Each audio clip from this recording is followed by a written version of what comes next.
Yeah, there are many kind of unique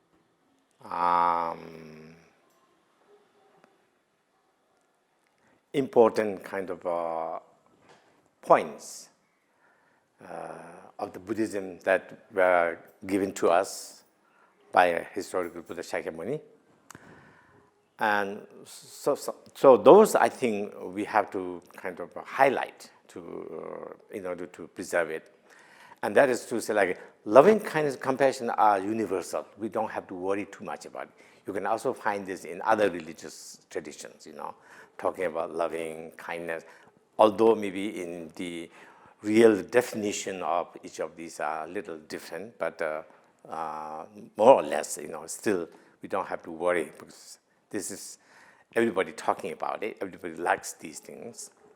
But I think there are some other unique things that you can only find in Buddhism, which is the idea of impermanence. Impermanence is, I think, particularly compounded phenomena are impermanent, right?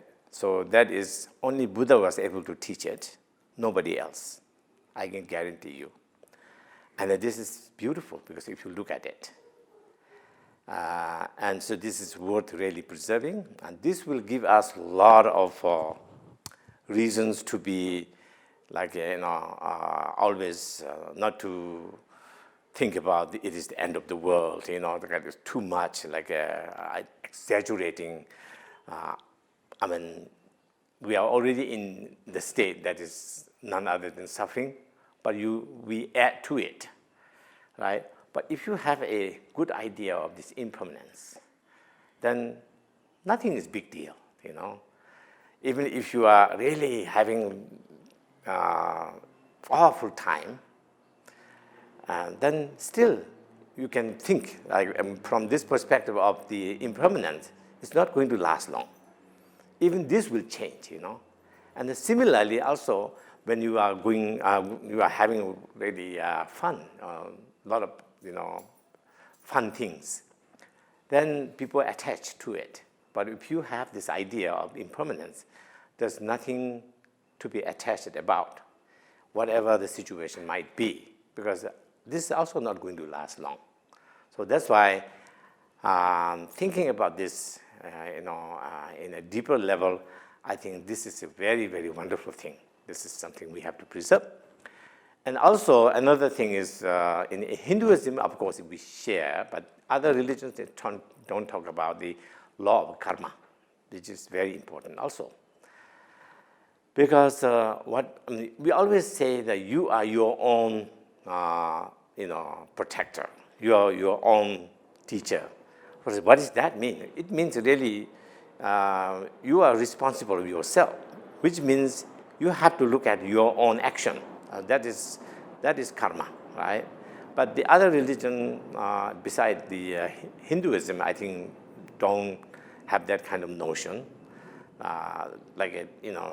taking the whole responsibility of yourself by yourself.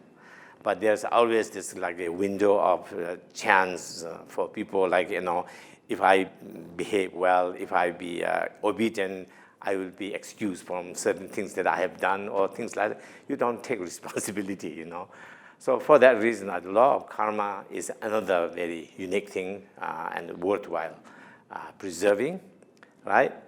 And then also another very important point that to be preserved and to really be highlighted, all the time is the two notions, the two methodology of Buddhism. Like Buddhist teachings can be divided into two kind of things, which is one is the interpretive and one is the definitive.